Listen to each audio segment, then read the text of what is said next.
Human history is built on adaptation. In Xcom, adaptation usually starts after someone spends 3 weeks in the hospital pretending a plasma wound is something you can sleep off. This is already concerning because most soldiers are being shot by weapons no doctor has billing codes for, poisoned by alien supermodels, or mentally assaulted by a gray toddler with a forehead large enough to host local elections. And when sectoids started putting trained soldiers in the ICU from behind full cover, Xcom looked at the human body and decided the problem was that we were still using the original parts. Enemy Within introduces Meld, an alien resource that lets you enhance soldiers with gene mods or convert them into mech troopers. Giant walking machines built for soldiers who looked at physical therapy and decided becoming a bionicle had better long-term value. Normally, these upgrades are optional, but for this run, they were required. If a soldier came back from a mission with anything worse than a normal wound, they were no longer allowed to return as a regular human. They either had to be gene modded, turned into a mech, or sit in the barracks while Dr. Valen stared at them like a project she was waiting for HR to approve. In addition to this, I limited myself to only 13 soldiers for the entire campaign and played on impossible difficulty, because apparently managing global panic, permanent injuries, and a medical department one consent form away from a criminal investigation still wasn't enough. So the question was simple. Could Xcom save humanity? And how much of our own would we lose trying to do it? With the rules established, we began the campaign with 4 completely normal soldiers, which was unfortunate given that the entire point of the run was proving that normal soldiers were about to become a long-term liability. The first enemies waiting for us were sectoids, the original Xcom aliens and somehow still one of the most annoying creatures ever designed. They only have 4 health, but early on, 4 health feels like a boss fight when your entire squad is allergic to accuracy. The first pod went down cleanly enough into tricking me into thinking the game might behave, but this lasted almost no time at all. Moving forward revealed more sectoids, and suddenly, the mission went from a controlled first contact to a small alien networking event happening directly in front of my squad. I tried to move everyone into full cover, but Enemy Within treats full cover with the same respect most people give a terms and conditions page. So with the situation getting worse, and every normal decision looking terrible, I chose a backup plan. Grenades. 2 soldiers stepped out into the open, accepted whatever consequences the universe had prepared for them, and threw explosives directly into the problem. This somehow worked, wiping out most of the sectoids and leaving only 2 alive. On the alien's turn, one sectoid used Mind Merge on the other, giving it extra health, extra will, and a critical hit boost. It then used all of that support to miss a soldier standing completely out in the open. So, we shot the sectoid maintaining the merge, killed them both at once, finished the mission with 1 container of Meld and a squad that had already started filing workers' comp. Back at base, 3 of the surviving soldiers were promoted into our first heavy, assault, and support classes, which would have been great news if one of them hadn't come back gravely wounded. Because of the rules, his career as a regular human was already over, which also made it the perfect time to meet Dr. Valen, Xcom's lead scientist, who introduced herself with the calm professional tone of someone pretending to not be excited by the phrase irreversible procedure. We also met Dr. Shen, who seemed significantly more concerned with safety, engineering, and basic human rights, making him immediately outnumbered by everyone else in the building. Our next few missions were less about winning cleanly and more about learning what the campaign was willing to do to us. Thin men started dropping in, and our heavy had to use her only rocket to remove one from a rooftop before he turned the squad into a medical experiment. But that same heavy later got hit with a critical shot and survived on 1 HP, which was great because she lived, and bad because in this run, surviving wasn't always good enough anymore. Still, the VIP made it out alive and the mission was complete, and we walked away with 2 more promotions, both being snipers. Normally, that would be great. Snipers have higher aim, and this squad desperately needed someone capable of hitting a shot without first negotiating with the percentage. But this was still Xcom, so higher aim mostly meant they were going to miss with better posture. We then received our 13th soldier, a sergeant support who could already carry 3 medkits, and considering how the campaign had started, she was either going to become extremely deadly or spend the rest of the invasion spraying medkits every mission. We also earned our first medal, which prevents the soldier wearing it from panicking when allies are injured or killed. So I gave it to Hugo, one of the rookies from the previous mission, for the simple reason that he had already watched a heavy get shot and didn't react whatsoever. The next mission gave Hugo his first real moment. Most of the operation was standard early Xcom misery. Sectoids got activated, grenades did most of the work, 1 Meld canister had to be sacrificed, and the squad chased down the last few aliens before anything worse could happen. But then Hugo hit a 35% shot through full cover. I wasn't ready to call him reliable, this was still Xcom, but if a rookie wanted to start his career by landing a low percentage shot through full cover, I'm not gonna discourage him. After that, the campaign started to widen. The squad had survived multiple early missions, Hugo was landing shots that briefly made me consider religion, and for a second it felt like Xcom might be getting control of the situation. Then I looked at the situation room. Nigeria and China was already at max panic, and before I could do anything about that, our first UFO appeared. This mattered because UFOs are where you start getting the resources that actually move the campaign forward, and for this run, every piece of alien technology was impactful. So, we shot it down, sent the squad to the crash site, and immediately got shot in the mouth on arrival. Those guys got handled, but the mission was already moving slower than I had wanted. Every turn mattered due to both meld containers being on timers, and meld was the one resource we couldn't afford to waste. Then, we found the Outsider inside the ship. The Outsider is supposed to be a fair threat of the early game UFO missions, but this one was standing between me and a campaign that was already trying to collapse in the first month. At this point, there was only one pod left, and instead of pushing forward to find it, I made the classic Xcom mistake of assuming the aliens were going to cooperate with my plan. So I put everyone in Overwatch. Then I waited. Nothing happened. So I overwatched again. Still nothing. Somewhere on this map, the last pod were doing the smartest thing any alien had done so far. Absolutely nothing. So, after spending multiple turns guarding an empty space, I finally had to go find the last pod myself. We tracked them down, killed them, and completed the mission, but the damage was already done. The UFO was cleared, the squad survived, and we recovered the alien materials, but both meld containers were gone. The game rewarded this mediocre performance by promoting another soldier into a sniper. That gave us 3 snipers extremely early, which sounds like the game was being generous until you remember early XCOM missions usually involved walking into dark rooms and discovering problems at mid-range. And instead of giving me more soldiers built for that, the game gave me 3 people whose entire job description was standing in the parking lot waiting for someone else to start the mission.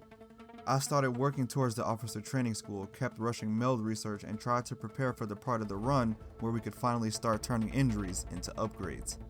The officer training school mattered because early XCOM is less about having good soldiers and more about desperately trying to bring enough people to compensate for how bad everyone is. Squad size upgrades let me bring more soldiers into each mission, which sounds basic until you remember that at the start of the game, XCOM considers 4 underpaid rookies in the budget of a middle school field trip to be a military response.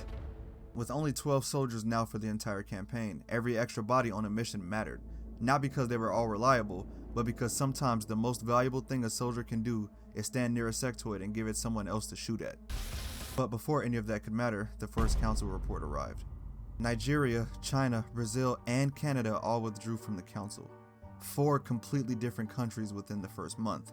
Before laser weapons, before mech troopers, before gene mods, before XCOM even became the questionable organization it was clearly training to be, the council gave us a C. But this did not feel like a grade. It felt like the first official warning that XCOM was running out of time. After 4 countries left the council, XCOM needed a response. That response was the cybernetics lab, because Enemy Within gives you a very normal and ethical solution to wounded soldiers. The lab lets me turn injured soldiers into mech troopers, walking weapons platforms that hit harder, tank more damage, and make the hospital feel like a military-funded body shop rather than a place for recovery. The problem is that the mechs cost meld, which are the timed loot crates that are usually placed in the worst possible spot. Every mission always had 2 objectives for us: survive the aliens and sprint towards the orange Capri Sun before it disappeared. And with meld research finished, we finally had enough alien science to do something deeply questionable with it. So we took our wounded assault and removed all of his limbs. This was Thomas, one of the soldiers who had already been taken out of regular combat by the injury rules. Normally, losing access to an assault this early would be a serious problem, but if he couldn't return to the battlefield as an assault, then he was going to return as the thing the assault caused when the problem became too much. Thomas became our first mech trooper. He had a minigun for enemies at range, and a fist for enemies who didn't understand what social distancing meant. After spending the first month begging rookies to hit basic shots, giving one of them a melee attack felt incredibly reasonable and exactly what XCOM needed. With our mech built and sent back into the field, the next mission introduced floaters.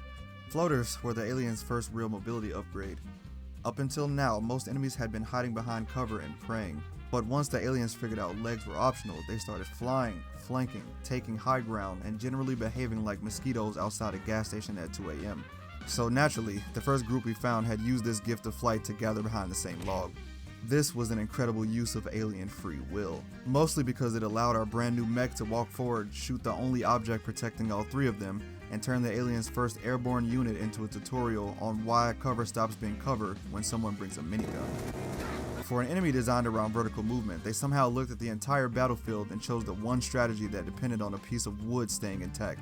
Crazy business. The next mission introduced Seekers, and this is where I started questioning what the aliens were actually doing in their spare time. By this point, we had already seen plasma weapons, mind powers, UFO technologies, cybernetic soldiers, and a glowing alien resource capable of rewriting the human body. And somewhere inside this advanced civilization, someone still sat down and designed a robot whose entire purpose was to turn invisible and put tentacles down your throat. I'm sure there was a tactical explanation for this, but I'm also sure I never want to hear it. The Seekers were annoying, but manageable for the most part, and once they were dealt with, the mission should have been over without much drama. The aliens were dying, the squad was alive, and there was still meld on the map close enough to grab before the timer ran out. Then I met the strongest enemy of the mission. A doorway. The canister was sitting outside like it had been placed there specifically to taunt me. I could see it, I could almost reach it. The game clearly understood that I wanted it. But my soldier looked at the entrance and decided that he could wait until Xcom researched walking through door frames. The aliens had invented stealth tentacle drones, but the building still did the most meaningful damage so far. Psychological. We completed the operation, Thomas got promoted, and Xcom left with another victory that felt worse than it should have, because the aliens didn't stop me from getting the meld. The exit did. After that, the campaign found a new way to embarrass me. For the first time, Xcom had to fight the invasion in front of the people it was supposed to protect. This one took place in Japan inside a restaurant, because apparently the aliens wanted their first large-scale civilian massacre to come with seating options. The objective was simple: save as many civilians as possible and stop whatever was trying to lower that number. And the mission started off clean enough. We moved forward, found the first few enemies, and started clearing the restaurant before anyone could end up as an ingredient. But the map itself was already working against me. At one point, I wanted to move a soldier onto the roof, only to realize a civilian was blocking the path. This man was standing in the middle of an active alien attack surrounded by gunfire, monsters, and government soldiers, and somehow chose the exact tile that made him essentially part of the level design. Still, the squad pushed forward, and for a while it looked like we might have things under control. Then we reached the library. For reasons I still don't fully understand, most of the remaining aliens were packed into the library, which was weird considering half of them didn't look like they could read and the other half were chrysalids. They rushed out, floaters joined in, civilians started dying, and one of my assaults got hit so hard it dropped her down to 1 HP. The gene lab was almost finished back at the base, meaning she might still have a future in Xcom, but that future was going to involve paperwork, surgery, and a doctor unable to contain her excitement. For the moment though, she just needed to survive the mission. That was where the new upgrades started earning their money. Our heavy fired a rocket into a vehicle, blowing it up and taking out both a floater and a chrysalid in the explosion. Thomas also got involved when one of the chrysalids turned a civilian into a zombie, giving our first mech the chance to continue his campaign policy of solving biological problems through blunt force. The final problem was one last floater hiding inside of the building in the most annoying position possible. It was flying indoors, out of line of sight, and generally behaving like the exact kind of enemy you would expect to find after a mission had already gone on too long. However, using knowledge usually reserved for a 6th grade geometry quiz, I calculated the perfect trajectory to bounce a grenade off the concrete and drop it onto him directly. The Terra mission ended with only a handful of civilians saved, which wasn't great for Japan or the concept of eating out ever again. But every soldier made it home, and in this campaign, that mattered more. After the Terra mission, the council gave us a VIP extraction. On paper, this sounded simple.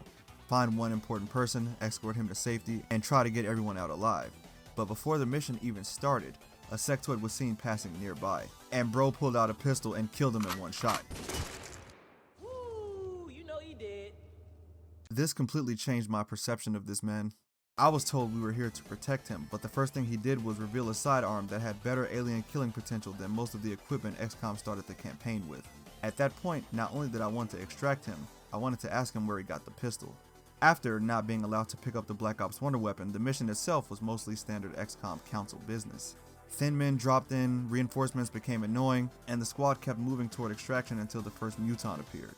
Mutons are where the early game stops sending weird little specialists and starts sending aliens whose entire design philosophy is centered around violence. The problem was that he walked in front of a new recruit trying to prove himself. The VIP made it to extraction, the squad took no damage, and the council rewarded us by offering him as a recruit.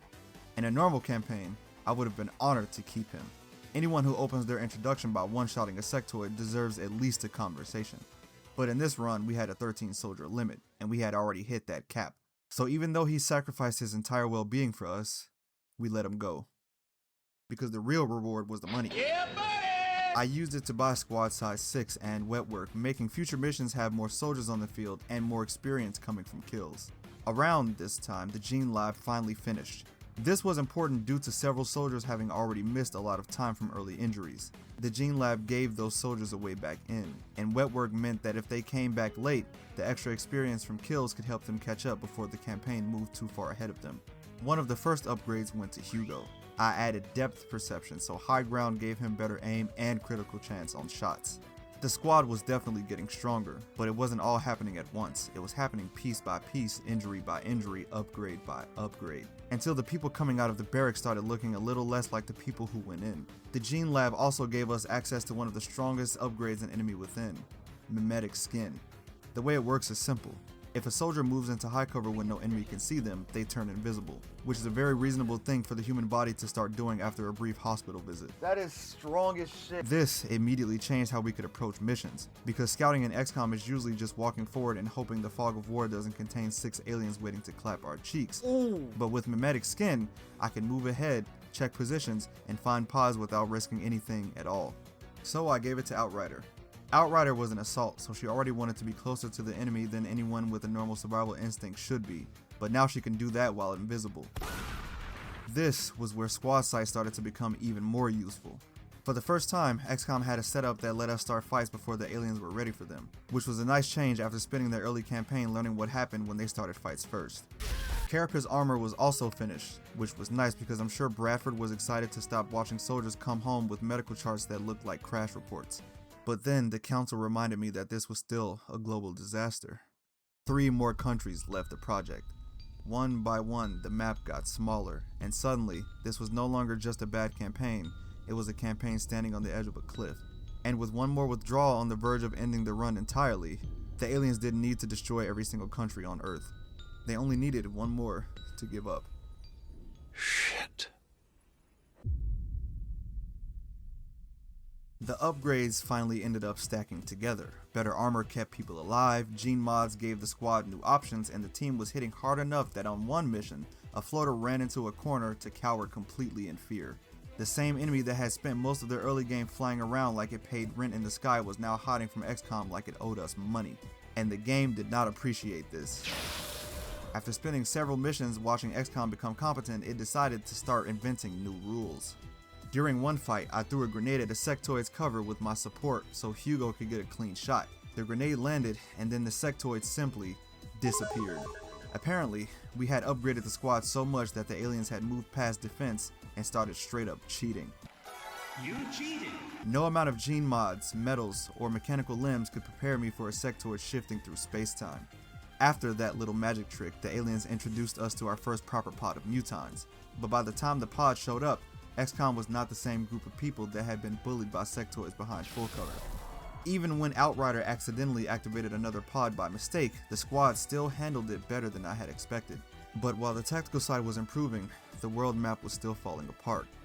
More time passed while I tried to control the panic across the remaining countries, and 2 of them rose to max panic before our next satellites would be ready.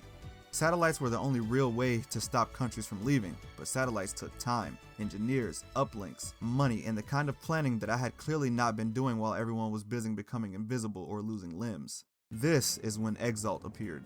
Exalt are not aliens. They are humans who looked at the invasion, watched entire countries collapse, and still decided that the biggest threat to Earth was us.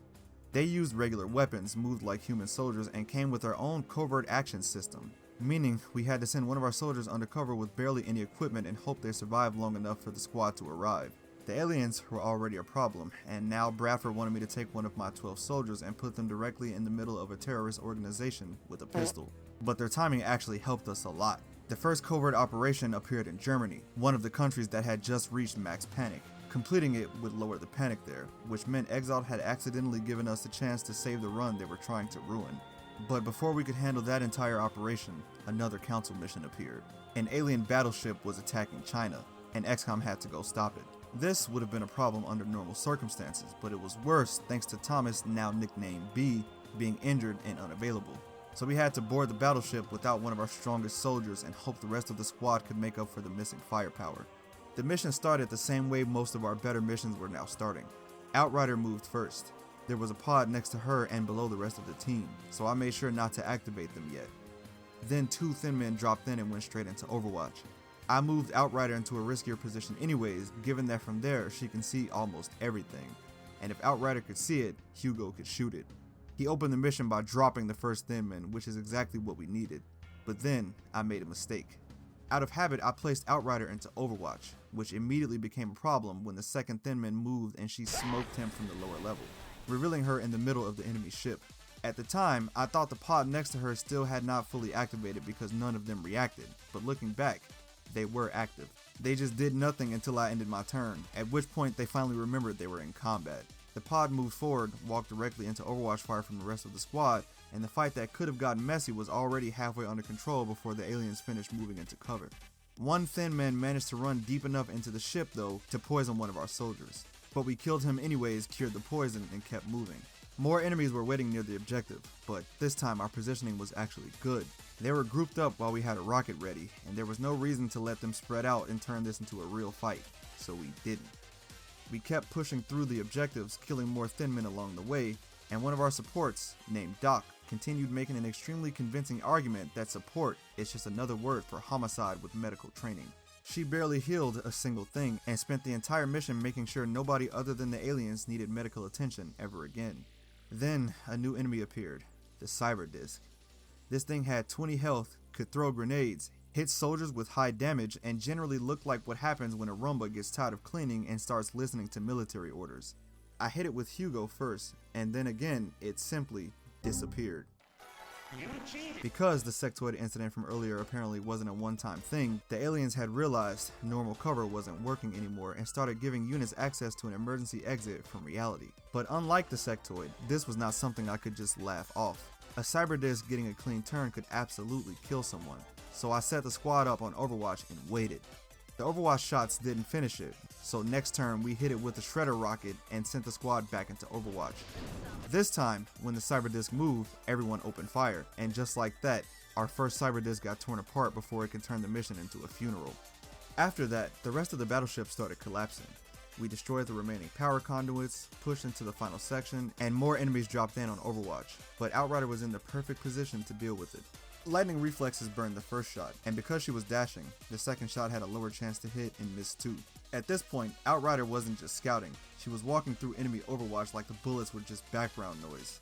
A rocket and one final headshot later, and the battlefield mission was finished. And honestly, we got kinda lucky. With the battleship mission handled, we immediately move on to the first Exalt operation. Exalt's plan was to capture the area and hack our data, resulting in the aliens no longer being the only group trying to end the campaign. The mission started well.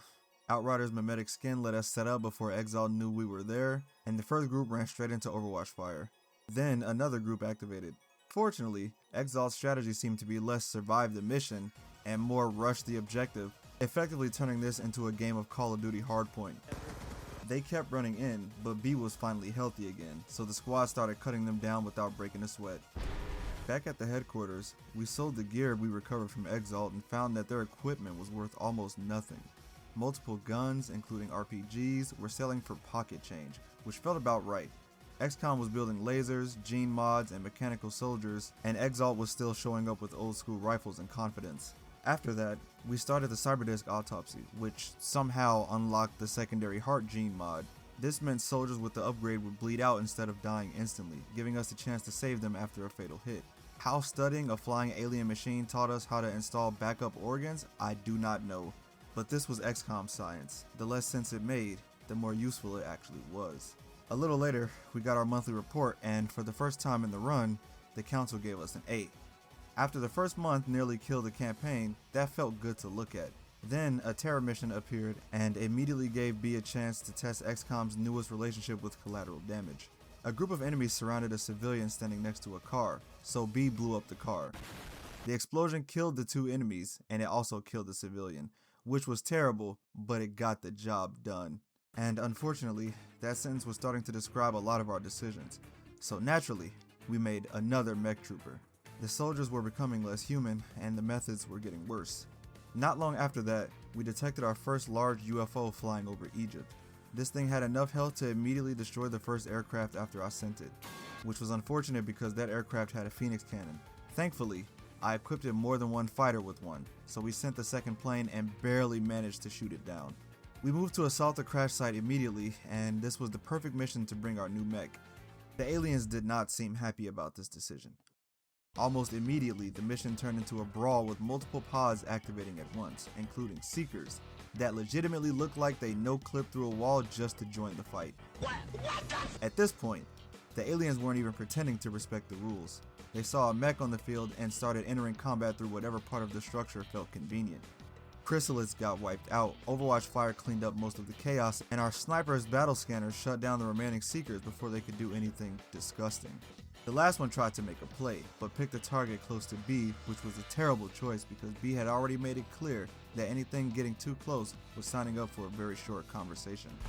I remembered around here that shooting down a UFO removes a good amount of the enemy resistance, so after the first wave got handled, there was not much left besides the outsiders. We found them, fired an RPG into the room, and destroyed them before they could even properly activate. We had gone from being slightly scared of outsiders to treating them like school zone speed limits after midnight.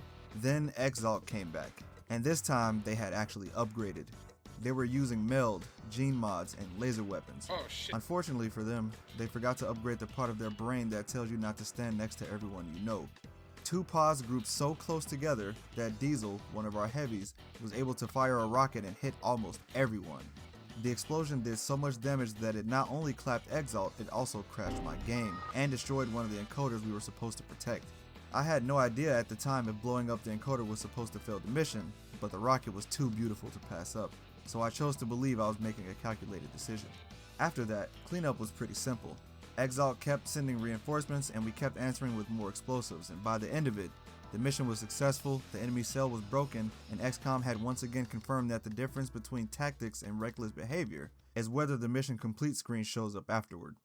At this point, the strategic layer had become weirdly easier to manage, mostly because most of the countries had already left and there were fewer places left to disappoint. Satellite coverage was improving, Exalt missions were lowering panic whenever they appeared, and for the first time in a while, the world map was not constantly threatening to end the campaign over one bad scan. So we started making real progress. We finished researching the Arc Door and built the alien containment facility, at which point Xcom had officially moved from killing aliens to stunning them, dragging them back to base, and calling it research. The aliens had been abducting humans for months, so morally this was probably still bad, but at least now the kidnapping was going both ways. Before containment finished though, an abduction mission appeared and introduced the Berserker.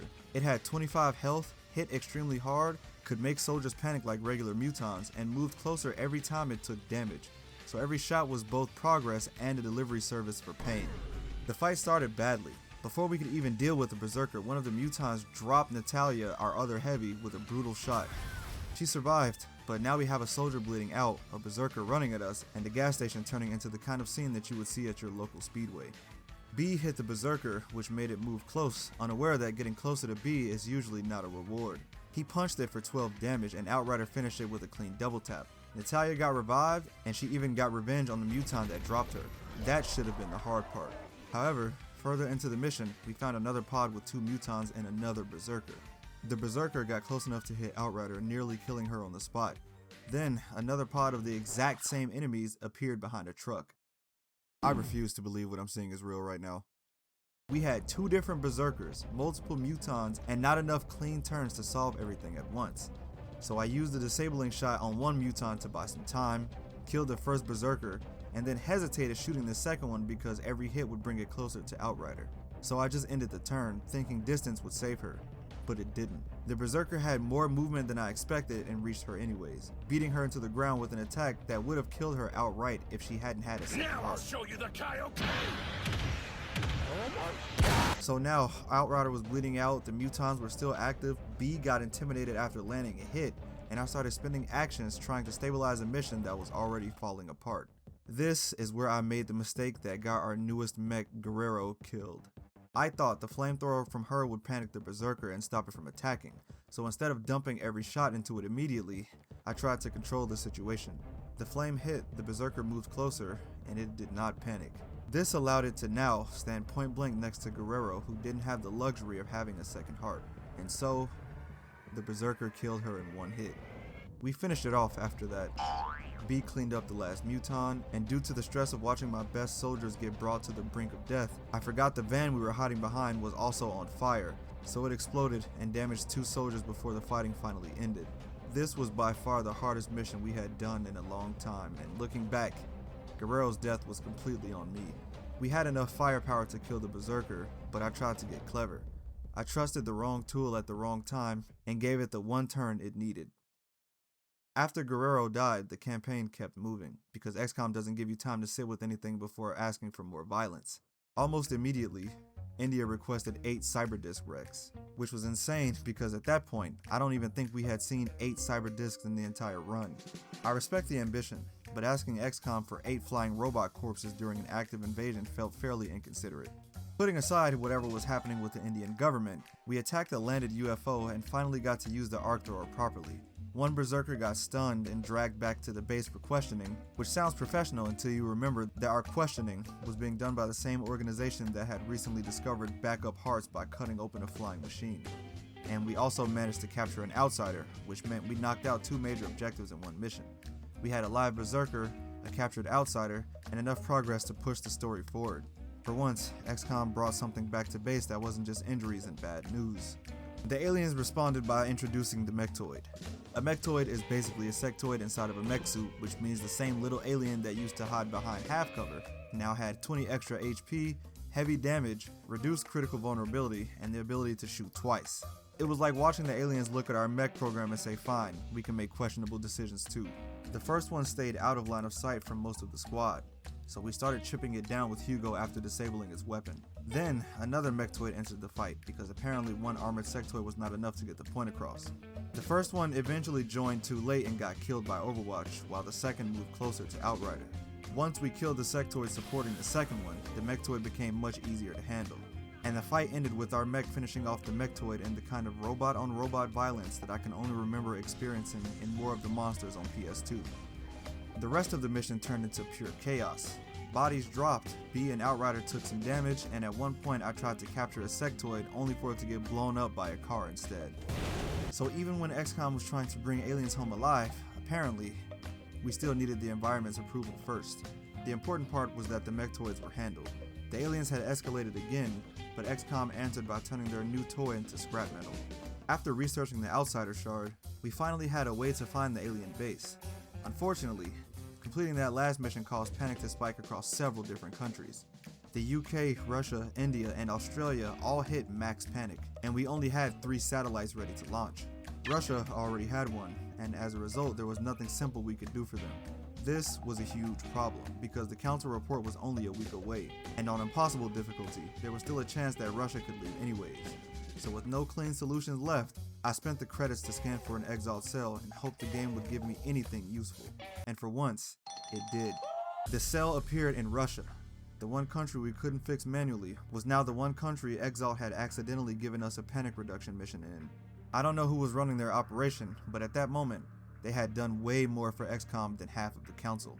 On top of that, we still had enough money to build a skeleton key, which meant the alien base assault was now available. If we could handle Exalt, launch the satellites, and hit the alien base, we could pull the entire world back from the edge before the month ended. The Exalt operation went about as expected, except this time they actually almost killed B in one turn. Apparently, word had gotten around that he had been turning aliens and terrorists into floor decorations, because they focused him immediately. He survived, barely, and once the squad stabilized the fight, Exalt went back to being Exalt. Dangerous enough to be annoying, but not nearly organized enough to survive contact with our actual soldiers. We finished the mission, launched 3 different satellites, and reached the end of the month with another A. Even better, that Exalt cell gave us enough intel to locate their actual headquarters. They had helped us save the run more than once by lowering panic in the right places, but there was only room for one morally questionable science project on Earth, and Xcom had already called dibs. So we attacked the Exalt HQ, and the first thing I noticed was how nice the place was. Animal rugs, statues, expensive furniture, decorative weapons, trophies. This was less of a terrorist base and more of a villain-themed luxury hotel. Exalt had apparently been funding their war effort through interior design crimes, and Xcom arrived with enough explosives to lower the property value in one mission. We activated groups, blew through cover, and kept finding new places to put rockets. At one point, Hugo wasn't even facing the right direction while the rest of the squad was tearing the room apart, which made it look like he had turned the wrong way on purpose so he wouldn't have to be legally associated with what the rest of the squad was doing to the building. The last line of Exalt defense showed they had learned absolutely nothing. They grouped up again, got bombarded again, and with one final shot from Hugo, the entire Exalt chapter ended for good. Outrider took heavy damage during the assault, but between Titan armor and the gene mods, it was still not enough to keep her out of the next mission. Exalt has spent the entire operation trying to put her in the hospital, and Xcom's modifiers basically responded by treating bullets like paper cuts. We then recovered some of the valuables that survived the assault mission and sold them for a whopping 205 credits, which was nice, but I can only imagine how much money we would have made had we not turned half of the building into dust. But with Exalt gone, the panic stabilized, the skeleton key built, and the alien base revealed, there was finally one thing left to do. But before assaulting the alien base, we upgraded B to his final mech suit and gave Hugo Archangel armor, making them even deadlier than before. The squad repelled in quietly, which was already strange because B was now a massive mech suit landing underground with the subtlety of a refrigerator being dropped from orbit. But somehow, the aliens did not hear this, suggesting that Xcom took the time to master stealth technology behind the scenes. The first few groups got destroyed quickly. We accidentally activated more enemies, killed most of them before they could even settle into cover, and watched one muton run away after seeing what Xcom had brought into his home. Eventually, he regrouped with a pack of heavy floaters, which only made things easier because they were standing close enough for an RPG to turn the entire area into a crater. Further inside, the mission got even stranger when Hugo somehow gained line of sight on a sectoid through solid concrete. At first, I thought it was a visual bug, so I checked if anyone else could shoot through the rock too, and they could. So naturally, instead of questioning it, we used the wall to my advantage and fired a shredder rocket through it, killing two different sectoids and damaging the mechtoid behind them. At this point in the run, the aliens had been cheating with disappearing units, no-clipping seekers, and whatever the cyber disc was doing earlier. So if Xcom wanted to briefly ignore physics, I considered that fair retaliation. The base continued falling apart one room at a time until eventually we found the sectoid commander. This was supposed to be a major enemy, more health, stronger psionics, and the ability to control soldiers, which made it one of the most dangerous things we had seen up until this point. Unfortunately for the sectoid commander, Xcom had reached a stage of scientific advancement where alien leadership could be neutralized by a handheld taser bought from Amazon. The aliens were not done escalating though, because they very quickly attacked Xcom headquarters. The defense started with only 3 of our actual soldiers, B, Outrider, and Fastlane. Luckily, that was a pretty strong opening group.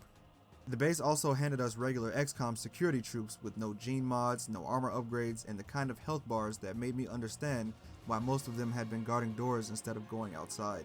Then Hugo arrived with 2 more security soldiers, which definitely helped, but because I had waited so long to progress the story, the aliens scaled up to match where we were in the campaign, so instead of being polite, they started dropping mechtoids, sectoid commanders, and muton elites directly into our base like our headquarters had recently been listed for an open house tour.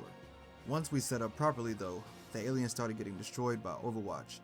Mechtoids walked in and got shredded, sectoid commanders got focused down, and most of the ground assault collapsed before it could turn into a full disaster. The regular Xcom soldiers were mostly there to take bad shots and remind me what our squad looked like before the gene mods turned everyone into monsters. But then, the aliens adjusted. Instead of pushing into an area that we had locked down, they sent a swarm of flying units into a section of the base where nobody was stationed. So when more security troops died, the game gave us Vladimir, one of our heavies, and I immediately saw the solution. He had a rocket with a giant AoE, and the enemies were grouped up. All I had to do was move him into position for the next turn. Unfortunately for him though, I forgot they would be able to see him on his turn. So instead of setting up the perfect rocket, I activated the entire swarm and gave every flying alien in the room a chance to look directly at the man carrying the explosives meant for them. They put him into bleed out almost immediately. Thankfully, B helped stabilize the situation with a proximity mine, and because the enemies kept trickling in instead of all attacking at once, we managed to wipe out most of the swarm before it overwhelmed us. The last cyber disc eventually showed itself, only to get finished by one of the security troops with a grenade, which is probably the greatest moments of that man's career and possibly the only reason why he was allowed to keep wearing the uniform. After that, the mission became a long cleanup. More enemies pushed in, more Overwatch shots landed, and eventually the aliens sent an ethereal into the base. Normally, this would be terrifying, but Hugo was already in position. The ethereal finally entered the base like the alien invasion had been saving him for a dramatic reveal. Robes, levitation, psychic authority, everything about him suggested that this was supposed to be the moment where Xcom regretted letting the aliens reach the front door. Unfortunately, Hugo was not really in a reflective mood, because before the ethereal could even start turning soldiers into vegetables with mind powers, Hugo began removing chunks of health from a different postcode. Shot after shot landed, and what should have been the base defense's main event quickly became Hugo doing quality control on alien leadership, which meant by the end, the ethereal had not started a psychic horror story. He had accidentally walked into a sniper montage. The rest of the mission slowed down after this. The aliens stopped pushing us as hard, Hugo kept picking off anything that was wandering into range, and Outrider closed the defense by killing a sectoid commander trying to hide in a corner. After defending the base, we celebrated the only way Xcom knew how. More gene mods and psychic testing, baby, let's go. The first two soldiers to show psychic potential were Outrider and, to absolutely no one's surprise, Hugo. At this point, the only surprise would have been finding out Hugo was bad at something. By now, panic had stopped being a serious problem. Missions were cleaner, satellites were doing their job, and outside of the few commander-related incidents, the squad was going on long stretches with little to no damage.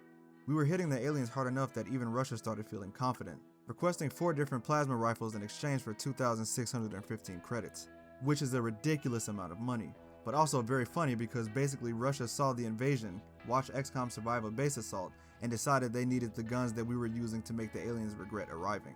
That money let us buy more upgrades, better armor, stronger explosives, and even replace the plasma rifles we had just sold. So by trying to arm Russia, we somehow became more dangerous ourselves, which is probably not how international aid is usually supposed to work. Eventually, we installed the hyperwave relay and Dr. Valen immediately decided to test it in the most Xcom way possible, by turning it on and hoping it didn't destroy everything. For a few seconds, the entire base looked like it had been built around the world's least regulated nuclear project. The device lit up, the room started shaking, and everyone present was forced to consider the very real possibility that Xcom's greatest contribution to the war was about to be vaporizing its own headquarters for research purposes. Then, it stabilized, which meant the plan worked, but only in the same way surviving a car crash technically means the seatbelt did its job. The relay detected a special UFO, and by this point, we were more than capable of shooting it down. We sent a squad to investigate, and almost immediately I regretted it, because the game started cheating again.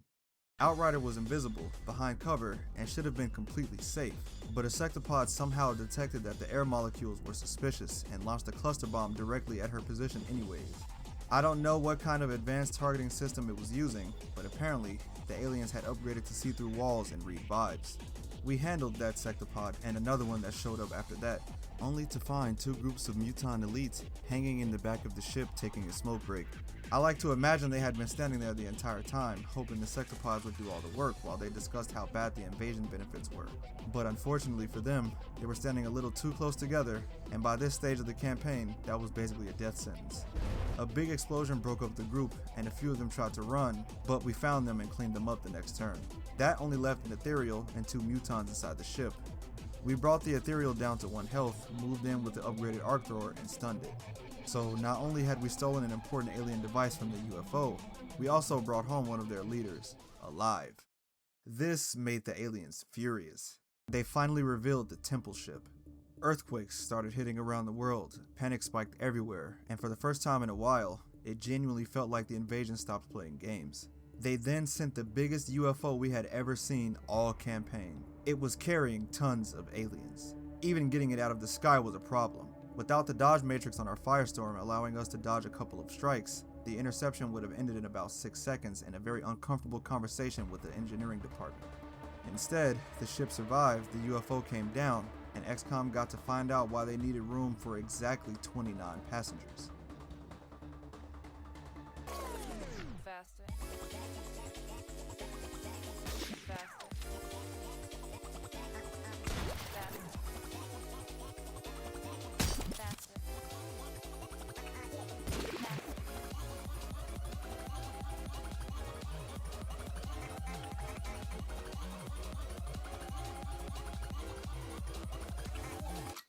This mission took forever.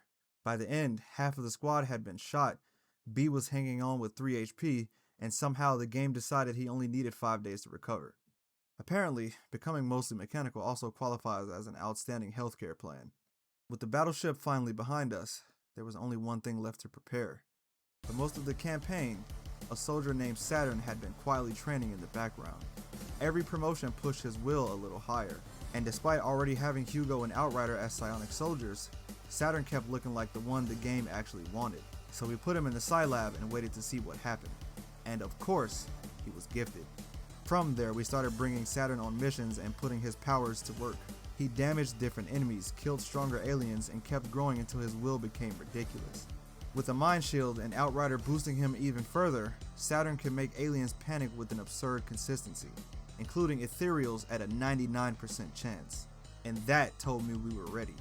Before using the Gollop Chamber, I looked at the squad we had built, and they barely resembled the people who started this campaign. Hugo had stopped missing shots so long ago that high accuracy was genuinely a part of his DNA. Outrider could turn invisible, move across the battlefield like gravity was optional, and survive things that should have removed her from the roster entirely. Thomas had been rebuilt into a machine that could punch alien armor apart, and Saturn had become powerful enough to speak directly to whatever was waiting at the center of the invasion. The upgrades had definitely worked, but that was the moral issue, because every success made it harder to ignore what Xcom had become to get here. So Saturn entered the Gollop Chamber and connected with the ethereal device. Psionic energy moved through him, but he didn't break under any of it. If anything, he looked like he understood it too well. Humanity had spent the entire campaign changing itself to survive the aliens, and now Saturn was going to prove those changes had gone far enough to reach them.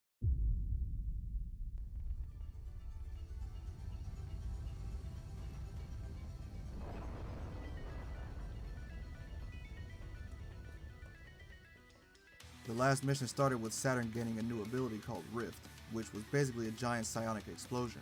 So the soldier we sent in to communicate with the aliens immediately arrived with a new power that suggested the conversation might not stay peaceful for very long. As we moved through the temple ship, the ethereals started showing off everything they had conquered. Sectoids, thin men, floaters, cyber discs, mutons. Every enemy we had fought was presented like another failed experiment. They talked about these species like tools that had outlived their purpose, which was a bold claim coming from people who got captured by a weapon that looked like it came from a mall security kiosk. The aliens sent in the same enemies that used to scare us, and one pod at a time, the squad erased them. At one point, we mind controlled the Berserker and waited out the full duration before moving forward, because I was not about to let him regain free will in the middle of the next fight. Once the control wore off, the squad dumped so much plasma into him that whatever was left probably needed to be identified by dental records. Then 2 sectopods attacked at once, because the game wanted one final reminder that it could still be disrespectful. But our positioning was good. A shredder rocket hit both, and the squad focused down one before it could even shoot. The second one missed B, and even the machine looked like it knew it had wasted its big moment. The last defense before the final room was a pair of muton elites. One of them landed a heavy shot on Outrider, but she answered by killing both of them and getting healed back to full. By this point, Outrider getting hurt meant absolutely nothing. The aliens could damage her, but actually stopping her had become a separate problem none of them had solved. Then we entered the final chamber. The ethereals tried to justify everything: the abductions, the experiments, the terror attacks, the invasion itself. According to them, all of this was meant to prepare humanity for something worse. Which is a very interesting argument, because most training programs don't start by killing the trainees, turning the civilians into zombies, and collapsing half of the planet's governments. But they were done explaining, and so were we. So we opened with our last rocket, blasting the main ethereal and killing the mutons beside it. Then Hugo, who was already in the air with the Archangel armor, had the perfect angle. The soldier, who started this campaign as just another name on the roster, lined up the final shot and landed a headshot for 19 damage. And with that, the run was complete. The temple ship had begun to collapse, and Saturn stayed behind long enough for the rest of the squad to escape. Xcom made it out alive, Earth survived, and from the ground, all anyone could do was watch as the ship rose into the sky and disappeared in a burst of light. The invasion was over, humanity had won, but the run started with one question: could Xcom save humanity? And by the end, the answer was yes. We saved humanity, We just had to lose every bit of ours along the way.